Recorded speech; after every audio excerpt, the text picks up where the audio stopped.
Hello and welcome to the Empowered Wisdom Hour. It's Wednesday, May 27th, 2020, and I am your host, Molly McCartney. For those who don't know me, I'm a spiritual life coach and energetic therapist based in Orlando, Florida. And my mission is to help empower your wisdom and spiritual gifts so you can find peace no matter what you are dealing with.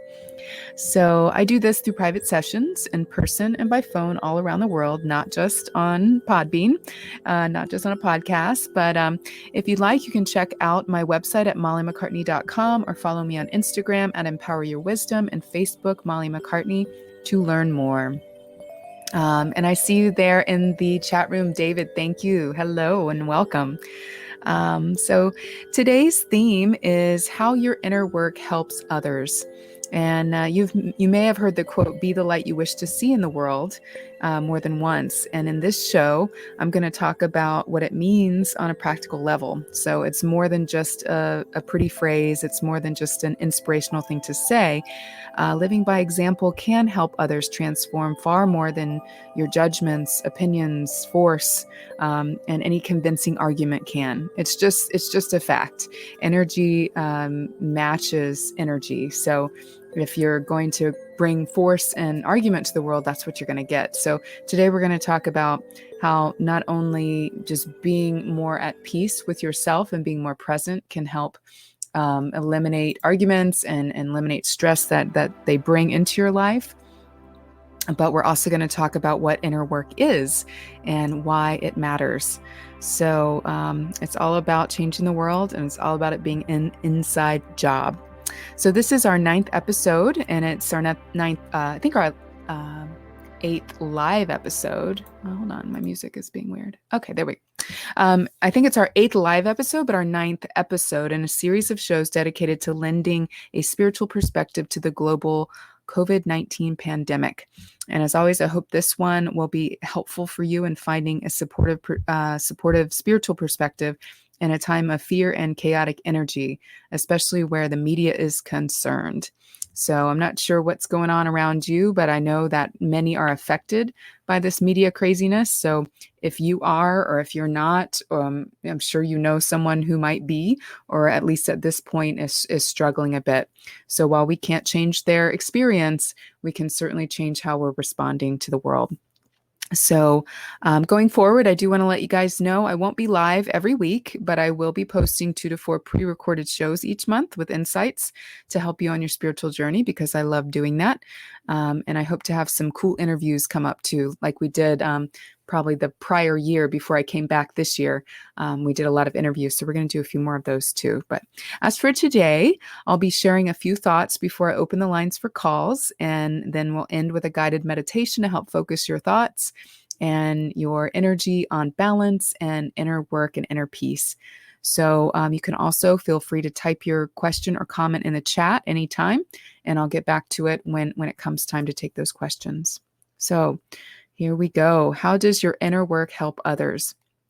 So first, I want to talk about what that is. What is inner work? There's a lot of ways to go about it. And there's a lot of areas that we can work on within ourselves. So inner work could be spiritual development. So that's usually for people who are looking to find peace and connection, get out of unhealthy patterns in general, and just find a sense of something higher than themselves to focus on, and to help feel like they have something guiding them through life, a higher power. So it's also about training the egoic mind. Presence, present moment awareness is part of that. Mindfulness is part of that. That's the Buddhist term for it.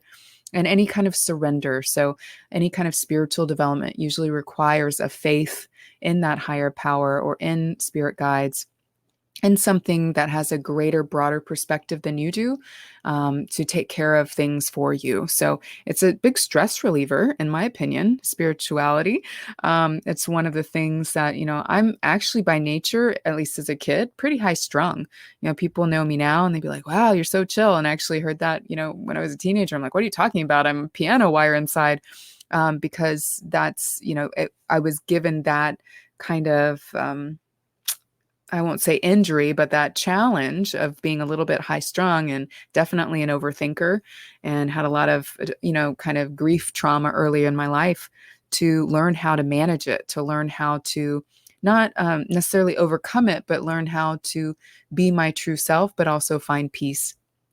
And that mixed in with some early religion and a deep desire to go further with my spirituality.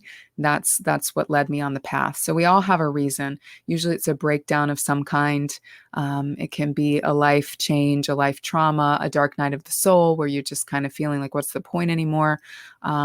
Or just, wanting, some people wanting to check out, wanting to go ahead and get out of the planet, get off this planet. What's the next step is to go beyond the physical, and spiritual development can offer that for people. Another way to do inner work is if you're on the healer's path. So not everyone on the spiritual path is on the healer's path. And the healer's path is a path of service. So that's where you kind of, while you're on your spiritual journey, you kind of know that this is going to lead to helping others one day. And whether or not you have that does not make your spiritual path right or wrong. And it is, some say a noble path, or, a very admirable path. It is, and it's a hard one. And if you're not called into it, you're just not. And sometimes being a mother is your purpose, or a parent of any kind, or, being the strongest woman in your corporate office to show other women what's possible, maybe your purpose. Just taking care of your family with a job, a job that you don't love, your spirit's not into, but you take care of your life and your family so you can enjoy things outside of that. Sometimes the work that you came to do, or the contributions you came to make, are not necessarily professional spiritual contributions. So, but, on the healer's path, there's usually some interest in, either reading for others, intuitive reading, mediumship, doing some kind of healing work that you probably want to do on the side if you don't do it for a living. And it's just, if it uplifts you, just go into it, walk down that path, because that's what I did when I started getting into not only reading cards as a young person, but mediumship and psychic development. I was so pleased and excited, and it brought this new level to a rather gray reality for me. And then it became my main reality when I was able to strengthen my gifts and strengthen my skills to where I really trusted each and every day. I always say, I remember a point in my late 20s where I kind of started having more good days than bad days. And I was like, wow, it is possible. It's possible to thrive and feel good in my body and live a happy human life. Being human does not equal being, kind of weighed down by all the things we have to do and deal with. And for me, being a little star child popping in, looking around at the world and the chaos it was in at the time, that was the 70s and 80s. Now I'm like, wow, whew, there's got to be a lot of us here now on the healing path to help with whatever is to come. Because while my idealist self thought it was going to get better, my realist knows it's just getting more complicated. But the patterns don't change. So when you're on the healer's path, I want to encourage all of you out there that may feel a little discouraged, whether it is about a business issue or about just your path and your growth, that, the world's going to need you more than ever. And when it's time to really engage, you will feel it, you will know it. So keep going, keep growing. And, there's a reason for everything. And the patterns that you learned, the patterns of abundance and co-creation and energetic reality and energetic healing, are all still very valid. It's just when kind of things get turned on their heads, sometimes we go right back into the fearful thinking and the reaction to what it is. But what we know as wisdom beings is the same. So remember that, and we'll go into that a little bit more as we move forward, either in this show or in other shows. So another way that you can do inner work is inner child work. That I've done that, been there, done that many times, sometimes on the same part of my inner childhood. But, if you have patterns that are negative, whether it's expectations you have of other people, or patterns of insecurity, or patterns of jealousy, or patterns of pain, or you draw in toxic relationships, sometimes there's a reason, and it has something to do with something you learned and plugged, kind of tucked away unconsciously as a child. And, that's really great to do if, especially in your 20s, if you're out there, but you can do it as late as your 70s. It doesn't really matter. It's when you feel like it's time and you're ready to heal that thing that's not working for you. And how do you know it's not working? If you consistently have negative emotions, towards others in your life, you consistently have relationships that either fall apart or dysfunctional. You might get rid of one and then walk right back into another one. This has to do with working relationships too, and your job. Sense of believing in yourself. If you struggle with that, or money issues, all of these things, anything having to do with thriving and being balanced and sort of stepping into your adult maturity, that is usually an inner child issue. So, that's something you'd want to go to a therapist for. And we'll talk about the difference between coaching and therapy and inner work just as a private practice in a minute, like a personal practice. So another way that you can do inner work is past life healing work. Similar to inner child work, except it's usually done through hypnosis. Inner child work can be hypnosis too, but it's, in my opinion, it's good to go in there and kind of get conscious of what actually happened and work through it. That was my choice. And I've heard other people have gone through that work and it worked really well. Past life work, I experienced through hypnosis, and I really enjoyed it that way. So not necessarily a reading. Readings can be great and helpful, but when you have an issue that seems to come from somewhere else, like you can't find it anywhere in your life, but many of us are aware of something like that, or you have a certain affinity for a certain culture or a certain time period that you just can't explain in this life. Or maybe you feel, for example, you're single for a very long time and you feel like, your love is on another plane and you'll never meet them. And there's issues there. Or you, again, try to recreate relationships with people from past lives and they still don't work. Well, the key about past life work is it's great to get to know it through hypnosis. But what I think of the work as is breaking the karma. And when I say breaking the karma, I don't mean good or bad karma, punishment, reward, any of that. I mean that karma can be an unconscious pattern, period. You have your karma and you have your dharma. So the wheel of karma is about unconsciousness. We're just going through, we're making drama, we're breaking hearts, we're, getting high on joy and then going right back down in the depths. And it's kind of this kind of circus, this monkey wheel. And then the dharma is getting clear of that and saying, you know what, I'm not going to define myself by that unconscious pattern and that stuff anymore. I'm going to ask, why did I come here in this lifetime? What did I come here for? What did I come to contribute? And that's what, a very, very, simplified version of the path from karma to dharma. And again, that's a Buddhist concept. So you could look that up if you enjoy that simplified version and check it out, see if that works for you. Another way that you can do inner child work is shadow work. This has become a really popular kind of catchphrase lately. Shadow work, shadow. I actually did a show on it and, it's really become something we talk about a lot. Now it's been around since the 80s, 90s, maybe gotten a little bit more popular. And it really is, it is inner child work. It is past life. It is this kind of work. But the theme of shadow work is about looking at more detail in the ways that you get invited to shadow dance in your life. And maybe, someone triggers I just really don't like that person. Or I really, every time they come around, I just get, tingles up my spine. Or you just can't stand to talk to someone or listen to someone, or you're always getting in arguments and there's just a clashing. And especially when it's really big or there's a really upsetting reaction to this, a lot of times you're being confronted by a shadow, and that shadow is somewhere inside of yourself. So the concept is that we mirror the world, or we are connected like a hologram. We're all different pieces of the same hologram, and we're all pretty much the same essentially. And I do believe we're made of the same essential parts, ego, mind, fear, spirit, but within the spirit and the soul, that's where the personal touches come in and that personal journey comes in. But when you're mirroring egoic things, whether it's thoughts, fears, or behaviors, into another person, and that outward person's really getting on your nerves, either it's upsetting that they're bringing that out in you, or it's upsetting that you just don't like it in them. And what it points to is if you can heal whatever part of yourself is similar, a lot of times you stop being frustrated with that person. It's kind of amazing. And this is just one form of shadow work, but it's for me, that's what usually happens.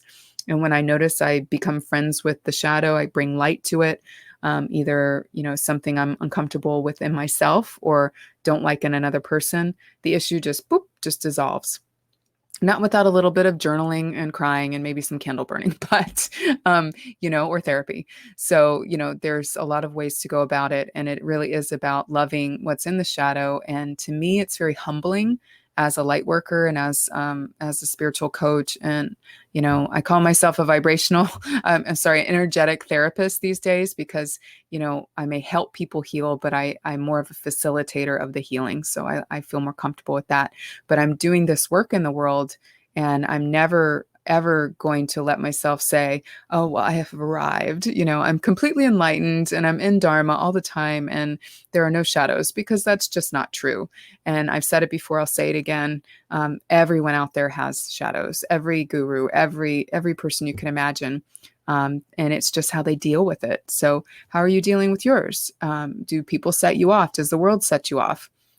Is there something in you that might be similar that you've disowned because it's so despicable to some other part of you? And if you need help with that, give me a call. We can do parts work, or, really read up on shadow work. There's a lot of books out there. I think Debbie Ford also she has a book called Dark Side of the Light Chasers. So especially for the light workers out there, it's a lot of it is about shadow work. So it's a big, big area to look into. But all of these things, and I'm gonna talk about how all of these practices end up helping others in just a minute. But now the difference between coaching, I'm a spiritual coach, and what that means is you come to me to be a container in a sacred space to help you kind of sort through some of this stuff, but really present moment awareness stuff, and so that you can improve and or empower your life or your gifts. So that's what a coach does. It's kind of, we can point you to the shadow work and get you through a little bit, but mostly we're going to work with, once you've gotten into that space of sort of on the Dharma, outside of that unconscious stuff. If you really need to dive into the unconscious, a lot of times therapy and even hypnotherapy is good, but mental health counseling or just general counseling is very good for that. So it's, that can help you purge, sort, and work through trauma and unresolved emotions. I recommend it not quite often, but often enough. I have my people I like to send clients to really work through some deeper stuff while I'm working with them, or instead of, it just kind of depends on the situation. So the key is I want to help you really get there. When you call me or you work with me, I'm not going to tell you I can help you if I can, or I'm not qualified to. So that's the key. When you're working with a practitioner, make sure you're going to the right one. And, an intuitive reading can also help you find that. So I just want to put that out there. But for those who want to DIY it, and I have DIY'd a lot of my inner work, and I think it's important that you do that. It's not just like, oh, I'm going to therapy right now, or oh, I'm getting coaching right now. Like, I'm in this phase of inner work. It's really good to always be in inner work. So no matter what, there's always something, right? I was talking to someone the other day about my analogy of clearing out the closet. So when you first go into the shadows or go into your inner world and see what's there, a lot of times, especially when it comes to inner child work, you may have a big mess, or it feels like a big mess, or a lot of chaos, or it's scary, it's upsetting. It feels like it takes over everything for a little while, and you clear out your closet. You clear out that part. You heal it. You bring light to it. You heal it. You sort it. You bring an organization internally to it. And once you do the big work of the first leg, which is what people often they look off that, we'll call it looking off a ledge, because sometimes it can feel that way. Like, oh, if I go and open up that issue, like what's going to change? What's going to come out? How am I going to fall apart? What's going to get destroyed? And that can keep people in their shadows and outside of their inner work. But the key is to trust and know that as you do that work, it can affect others in a very powerful way, not only how they respond to you, but how they, the things they believe about life. So once you get past the cleaning out the closet, and then you still need to keep cleaning it. So you still need to every once in a while go in there and see, well, how am I reacting unconsciously to this? Why am I still holding on to this anger from 20 years ago? Why can't I let this issue go? Or why do I keep obsessing about this? There's different things that come up, and you can do a lot of meditation and find your happy place. And that's very good. To me, that's a practice. That's a spiritual wellness practice, to go into those spaces outside of mind. But sometimes when the emotions get big, and if you're an emotional person, I know I am, I gotta work through those, which means, again, some tears, some letters that I don't send, some, things like that. So yeah, that's one way you can do it. Journaling is great. Guided meditation is great. If you're at home and sometimes you just, you take a course or something, you're doing an online course or even an assisted program or course, that can be great. So there's lots of ways to bring it home. And I would recommend don't ever turn it off. Once you get on the inner work train, keep on going. Let it take you all the way to your last days, because I believe, and from experience and from what I've seen with the hundreds, and I think I'm over 1,000 clients that I've worked with, the ones that I've seen after and have heard what has occurred due to their inner work, it does work. If you work it, it works, like so many other things. And it changes your perspective. And when you change your perspective, it changes your experience of life. And when you bring in that wisdom, when you bring in that depth. So, don't run from it. I want to encourage you, of course, when you're ready, but take the plunge, do the inner work. So the ways that this, can really help is, especially, like I said, when you feel powerless to change a negative world, or say a negative family dynamic, or negative tribal dynamic, this work empowers you because it gives you something you can focus on and change, which is yourself. That's all you can do. You can't change others, can't force it. So once you're able to focus inward and say, all right, I've got my plate full, you become less critical of what's around you, and you become less critical of the world, because frankly, you just don't have time when you're doing that kind of work. And you can only focus on so much at a time. And I think the key here too is to also, once you see your own shadows and your own wounds and the things that are healing within you, you become more patient with the wounds of others, or the wounds of the world, or the confusion of the world. And you say, okay, like they might not be there yet. They're not ready to do the work, but that's okay, because I've been in a place where I wasn't. And I would hate for someone to make that wrong, and to come and tell me that I better get up and awaken and, get out of the shadows and blah, blah, blah. It's like, it's a very personal choice, because the road is not easy. It's not all love and light. It's challenging for some people, and not everyone's got shadows. I do have people that ask me, well, I can't find my shadows. And it's like, well, your shadows might not be so dark. You might have a little one over there and a little one over there. Or maybe over a lifetime that you've lived, you've worked through them without even really thinking about it.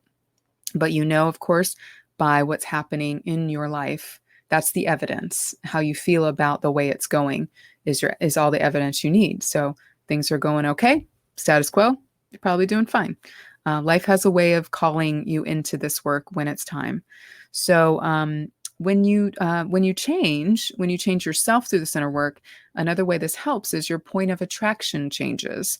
So I do like to talk a little law of attraction and manifestation. I'm admittedly still learning a lot about it, and practicing it for myself. But I do totally agree with this concept that when I'm focused on what's wrong, when I'm focused on the darkness as a big scary thing I don't want to look at, I'm considerably more stressed. I'm considerably more anxious and more critical than I would be if I just go in there, do the work, fall apart a little bit, and then come out of it. I can be more present with what is. I'm more accepting and more balanced. So again, it's about balance and not about being completely in the light or completely in the dark. It's about coming and being able to see both very clearly.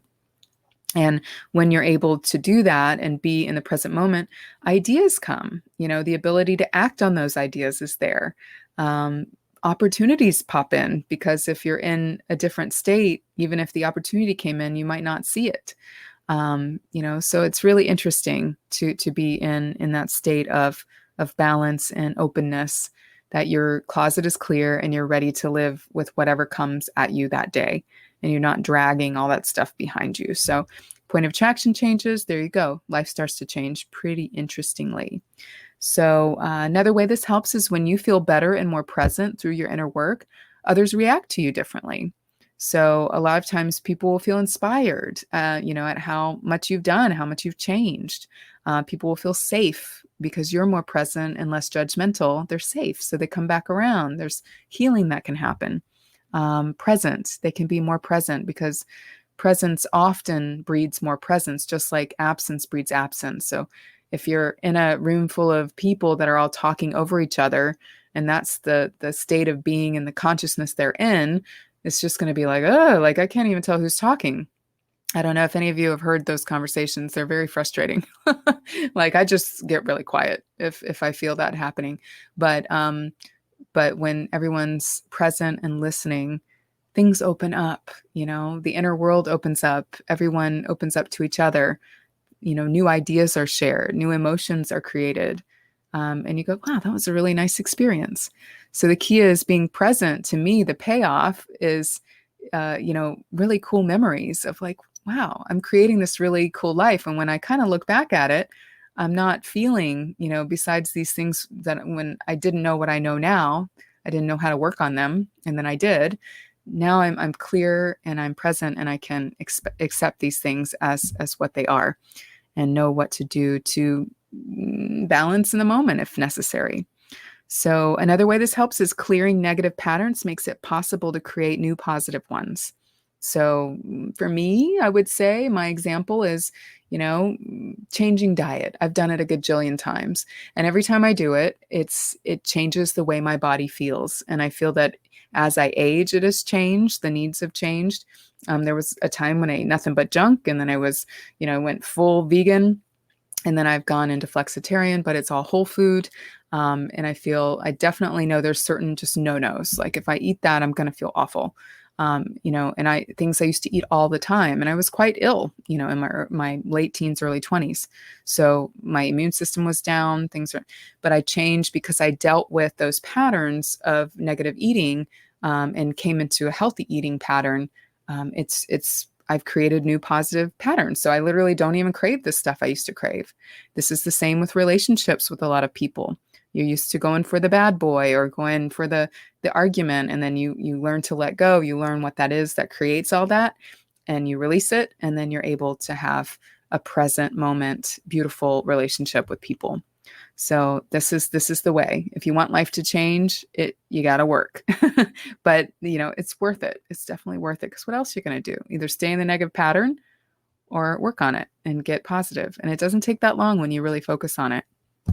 So when I talk about negative patterns too, I like to think about it's, I would say this whether or not there was a global pandemic, viral pandemic going around, but it is very similar to viruses and the way viruses are passed around, or maybe even genetics. So if you think about in the family, negative patterns passed down from parent to child or whatever.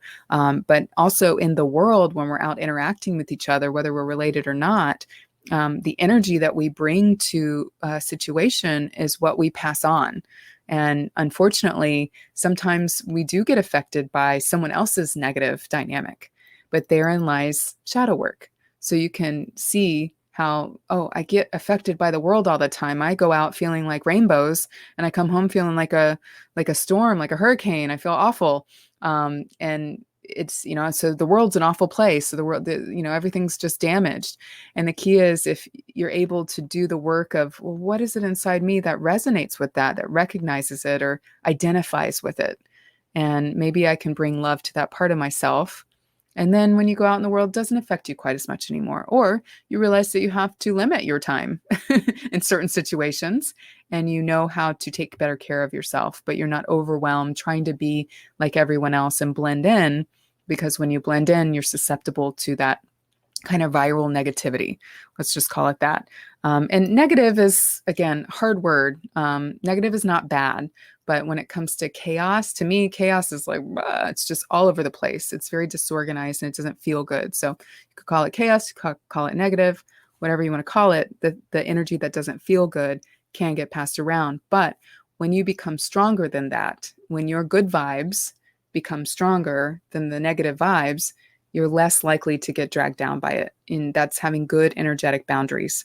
So, and that's like having a good immune system. Energetic boundaries, just like the immune system. So, and you know, there's a lot of talk out there about our energy making a difference in our immune system, and I think that some of it's a little extreme, but I agree with the premise. And when it's not only that, but also the food you put in your body, what you do with your time, the way you follow your intuition with what you're going to do, being at one with the way things are, all of that feeds into it. And also, if you're high vibrational, you're likely to heal from an illness faster. You're likely to look for the solutions instead of staying in the sickness.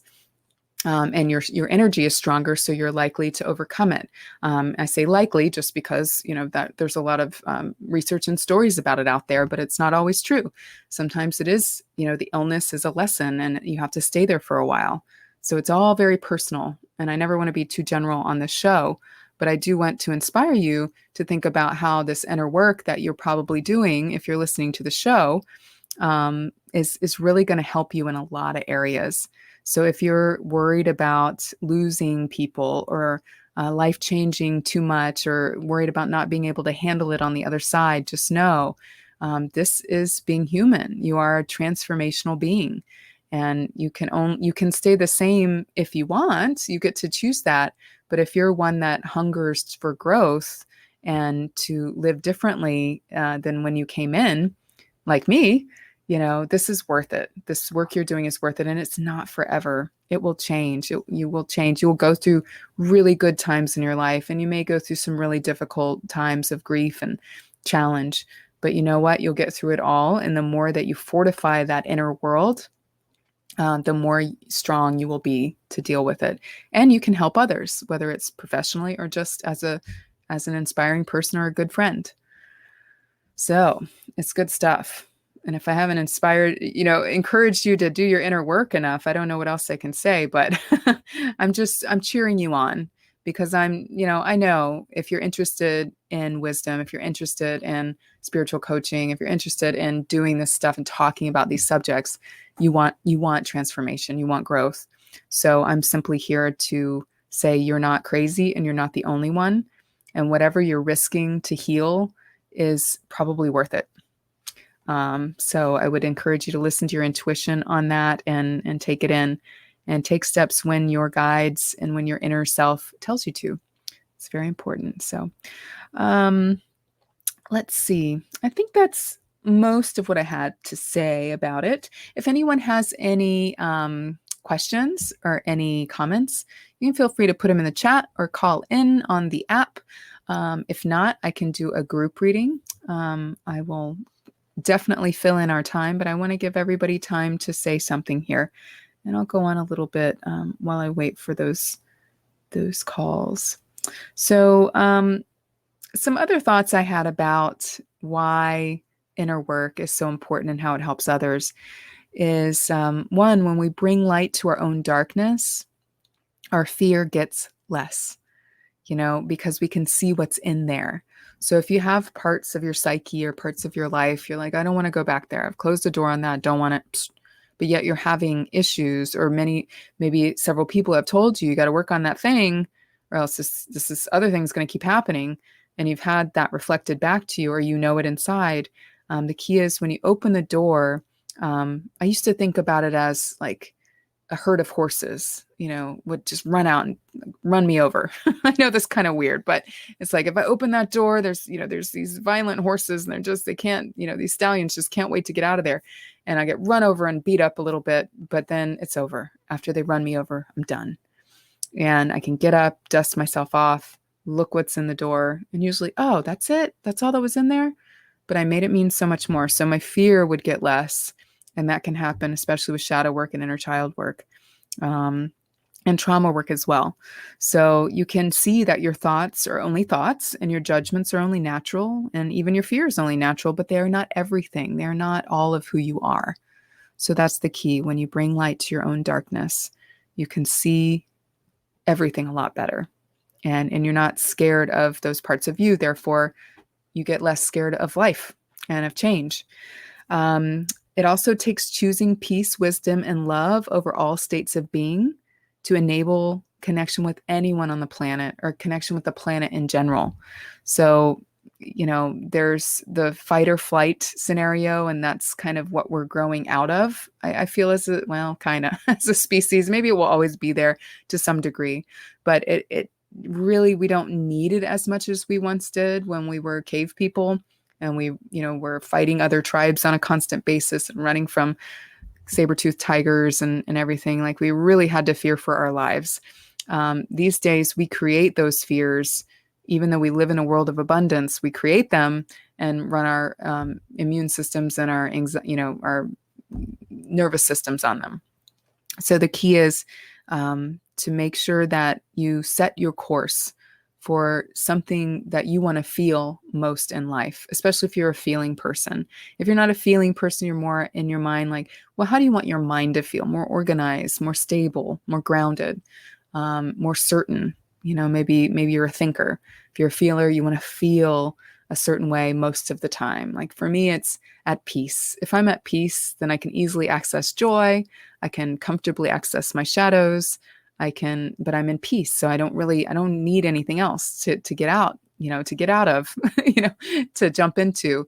It's where I'm at. So that I like that to be my baseline. And when I intended for that years ago, true enough, it is my baseline. Sometimes I have to work to get back there, but I know where I am when I get there. I'm never lost when I can find my way back to my inner peace. So think about that. What's your ideal state of being most of the time? If you had to choose anything in the world, you got to choose anything in the world, what would it be? And I would caution to avoid extremes because very similar to, diets or lifestyles, extremes can burn you out. So even I want to live in joy all the time, that seeking that and trying to get to that all the time is, fine if that's what you want. To me, it would be a lot of work, so for me, my baseline is peace. So if you feel like you just bop up into joy a lot easier, go for it. But if you feel like it's a stretch, then maybe think of something that's a little bit more your speed and know that it's no less. There's no good or bad about it. It is what's good for you. So we also can't get to balance through the force of opinion, anger, or being destructive without intention. And I think that's important to talk about right now with the information wars going on around COVID-19 and a lot of other things. There's a lot to be frustrated about. There's a lot to be angry about. And I have my opinions. I have, certain sides I stand on. And I certainly work with my vote. I certainly work with my intuition.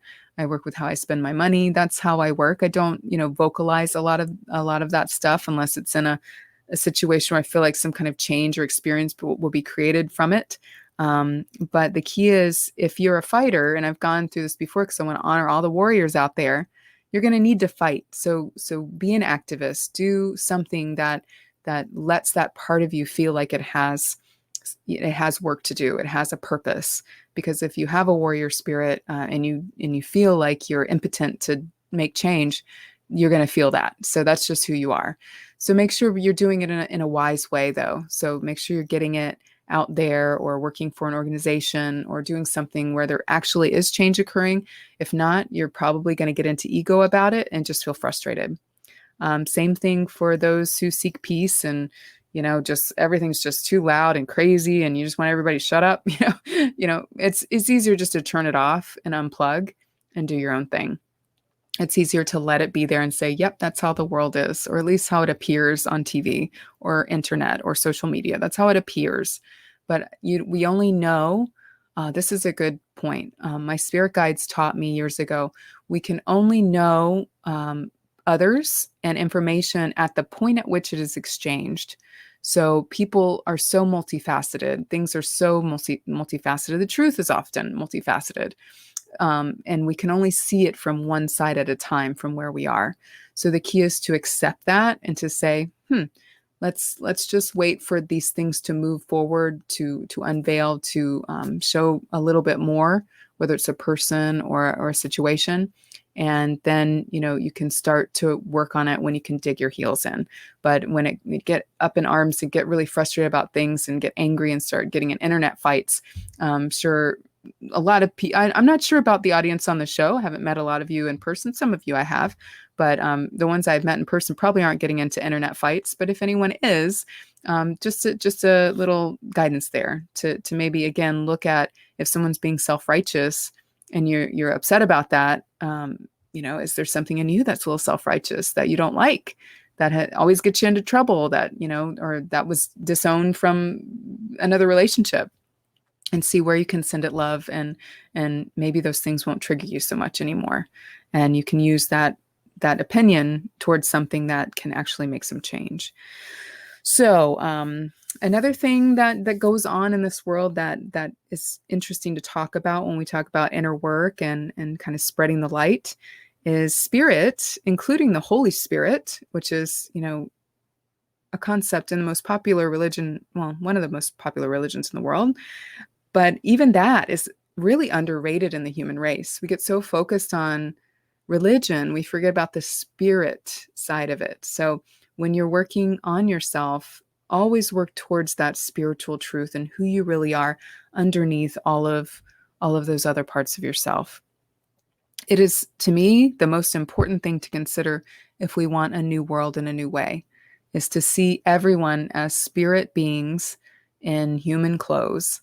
We're all just, and we come here and we forget who we are, and we come through lifetimes of fighting and fussing and drama and, crusades. And the key is we're all just wanting to be in that place of wholeness. We're all looking for wholeness. We're all looking for that safety. And I do feel that we all choose what we choose, believe what we believe, because there is a sense of wholeness and safety in the concept, but it doesn't mean we have it inside ourselves if we're holding on to just a belief. So the key is it's got to be experiential. You've got to experience it so that you're talking about your own experience and not a rule that you learned somewhere else or news that you heard somewhere else. It's about like what you know to be true on a visceral level, on a deeper level. So it's all about what we want, and we want that peace, and yet we continually let it get lost underneath the noise. It has to do with egoic thinking and an I versus an I kind of thinking, war, and generation after generation we see this. And I'm not trying to bring us down talking about this, but it's the truth. Maybe I'm just grounding us here because we do the inner work to become brighter, to shed more light, to share more love, peace, and wisdom. But the fact is, we walk alongside a lot of chaos. I'll call it chaos. Could call it darkness, but I'll just call it chaos. It's like order and chaos. And the key is we all get to choose. And it's harder. It seems harder for some than others, or some will choose to stay where they are. And it's got to be okay. That is the number one rule if you want to shine your light in the world. That if you want it to change before you can do it, if you want anybody that to change before you can do it, or any condition to change before you can do it, you'll be waiting your whole life, maybe many lives. So the key is to love it for what it is, but you also can have energetic boundaries. You don't have to let it in. You can say, that's out there. I'll love it out there. And I'm going to do my work over here, and I'm going to share and give what I can where it's desired. So that's the key. Find your opening, but don't beat your head against the wall when it comes up, because it just wears you out. It just wears you out. So the cool thing is when you work to awaken and bring this new state of being to your experiences with others and the world, you help keep the balance. So even though the darkness and the chaos and all that stuff is there, if you weren't here, walking into the light, keeping the balance, can you imagine? It would be really chaos. It would be nuts. So we need people here who are, a little bit more orderly, a little bit more in the healing work or in the work of becoming a more calm centered human being, and again, we're all at different places in the fog at any given time. So it's really, really important to remember that it's not going to go unseen, unheard, and it's not for nothing. It is important. And if anything, your particular point in the universe, who you are, that's what it wants to experience now. And if you lived simply for that, regardless of anything going on around you, that's what you will remember from this lifetime. And that's the thing that's going to affect others in a more healing, positive way in this lifetime. So that's why it's so important. And your inner world definitely reflects your outer world and what you understand about it. And with wisdom, that acceptance can happen. So, yeah, I think that's it. I mentioned how it might not ever be love and light here, but we all do have work to do and we get to choose. So I want to leave you with that. We get to choose. And the people around you get to choose. So even if you do all the inner work and people are still difficult or you're still feeling scrambled, it's okay. It's okay. Things will shift and change. We're an ocean of energy, always shifting and changing and in different places in that. So allow it and all is well. So we've come to close to the end of the show, and we're going to do a different type of meditation today. This is one that it's similar to one of the neurolinguistic programming practices I've been doing in my office with my clients or online with Zoom sessions. And it's a really simplified version, but this is what we like to do when there's two sides of the self that are conflicting. So sometimes you might have, a part that's really gung-ho about succeeding or healing and doing this thing. You got this other part that's like, oh, I don't know about that. Or, one part that's very positive and one part that's just like spitfire negative. So I want you to think about, before we go into this meditation, think about what you consider to be your light side and what you consider to be your dark side. And I'm going to call it light and shadow. To kind of take out, any kind of presupposed feelings about light and darkness. But if you think about, light is shed on you, and then the shadow that is cast, there's those two sides of you. So we're going to look at that, and whatever comes up, comes up. All right. So let's see here. Let's start our meditation music.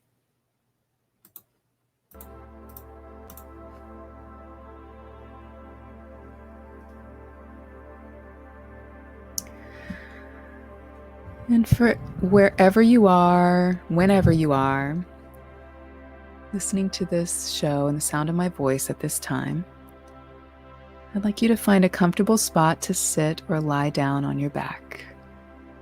If you're driving, just drive. Do not close your eyes, but if you are not driving, please close your eyes in this comfortable space and take a nice deep breath.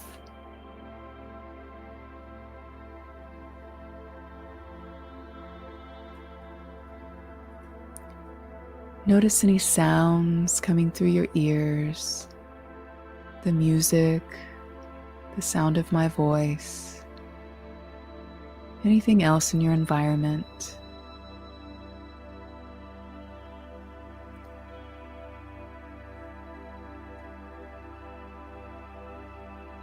And then start to notice your sensations, the weight of your body in your seat, or where you're laying, the feeling of the air in the room, any physical sensations or tension inside your body.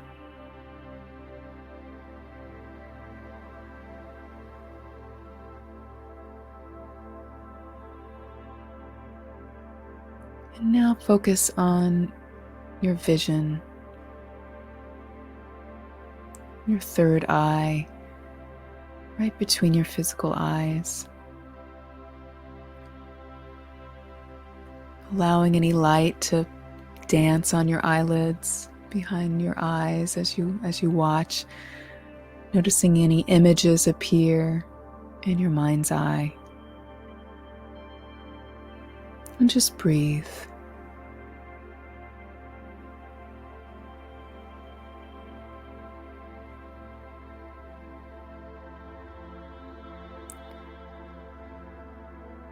Now I'd like you to visualize yourself as two halves of a whole. One is a shadow and one is a light. You don't have to know what they mean. Just allow those pieces of you to project out.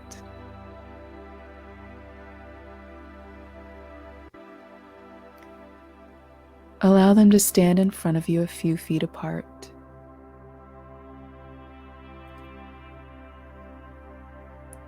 How do you feel about each of these pieces?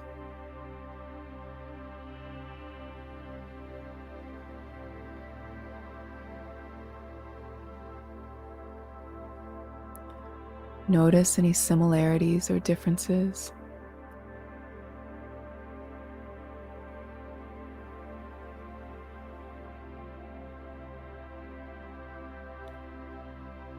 And ask the shadow what it wants for you now.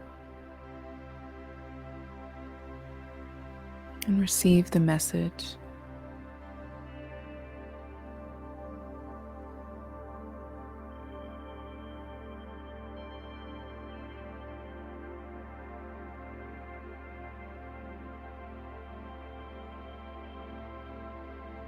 Now look over to the light and ask what it wants for you now. And receive the message.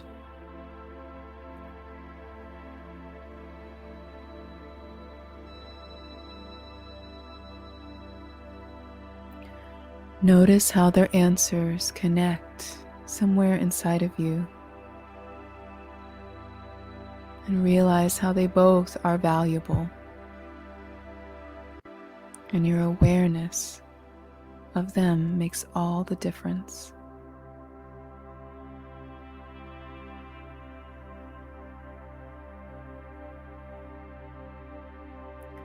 Allow them to dance together and move closer as they swirl around and start to become one.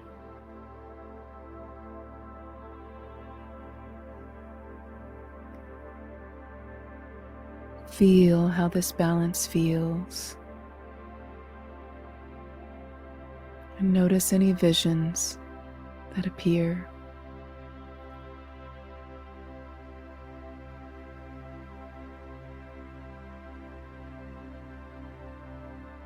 Notice any other messages that come forth.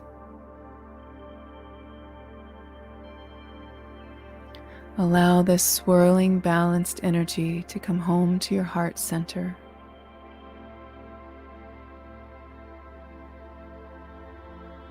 As you begin to radiate from within.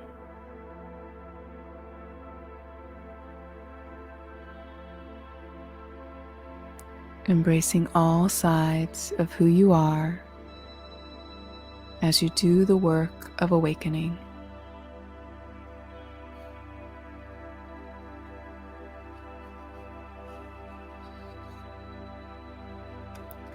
How might this balance help the ones you love?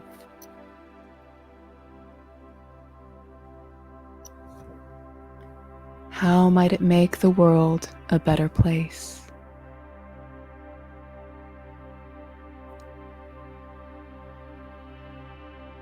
And how will you be different tomorrow, having seen what you have seen here today?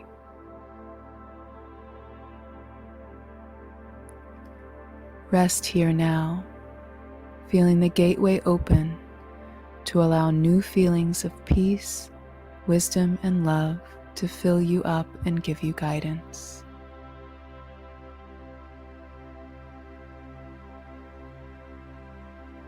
Enjoy this space for a few moments, allowing any new changes or messages to come to you now.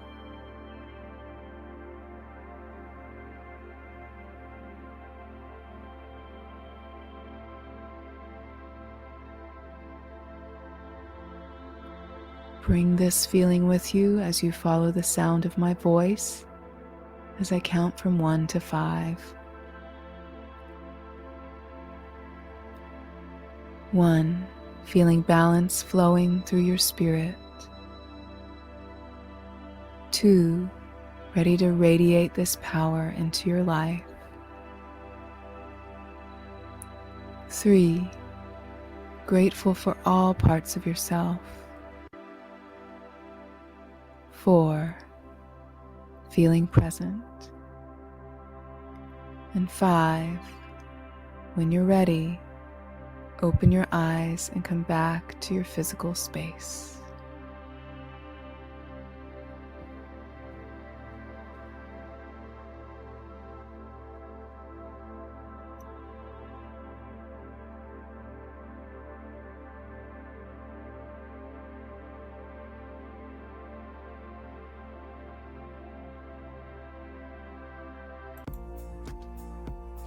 All right, that's all for tonight. I hope you enjoyed that meditation.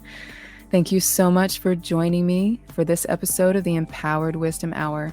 Again, this has been Molly McCartney. I'm a spiritual life coach and energetic therapist based in Orlando, Florida. My mission is to help empower your wisdom and spiritual gifts so you can find peace no matter what you are dealing with. I do this through private sessions in person and by phone and Zoom all around the world. You can check out my website at mollymccartney.com or follow me on Instagram, Empower Your Wisdom, and Facebook, Molly McCartney, to learn more. Also, if you enjoyed this show and the meditation, I invite you to become a patron with a monthly pledge of as little as $5 per month. You can cancel or alter at any time. Just visit the Podbean homepage for my show and click the link in the upper right-hand side to keep the wisdom flowing. And if you're on your phone, I think it's right there on top. Every little bit helps, and I appreciate you so much. For now, may you stay well and at peace till next time we meet. Good night.